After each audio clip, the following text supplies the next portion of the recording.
साथीहरू नेपालमा टिकटक चाहिँ ब्यान भइसकेको छ। आज कसरी तपाईँहरूले नेपालबाट नै टिकटक चाहिँ चलाउन सक्नुहुन्छ त्यसै गर्नु गइरहेको छ। त्यसमा कुनै पनि VPN युज गर्नु पर्दैन।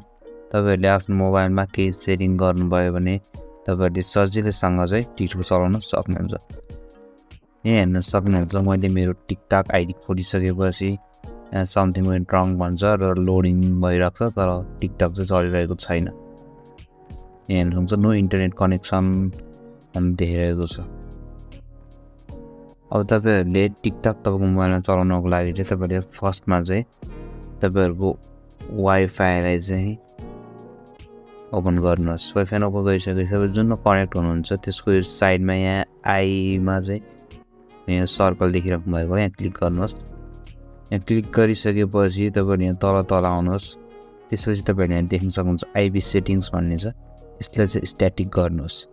स्ट्याटिक गरिसकेपछि तपाईँहरूले यहाँ तल DNS 1 भनेर देखिराख्नु भएको छ, यो चाहिँ हटाउनुहोस्। यो हटाइसकेपछि तपाईँहरूले 1.1.1.1 चारवटा 1 हालेर चाहिँ ब्याक आउनुहोस् है। ब्याक आइसकेपछि तपाईँहरूको फेरि तपाईँहरूले टिकटक ओपन गर्नुहोस्। अब यहाँ रिटाई गर्नुहोस्। अब हेर्न सक्नुहुन्छ मेरो टिकटक चाहिँ यहाँ चलिसकेको छ। यसरी चाहिँ तपाईँहरूले सजिलैसँग चाहिँ आफ्नो मोबाइलमा चाहिँ टिकटक चलाउन सक्नुहुन्छ। तपाईँहरूले भिडियो कस्तो लाग्यो मन पऱ्यो भने एउटा लाइक, सेयर, सब्सक्राइब गर्न नबिर्सनु होला।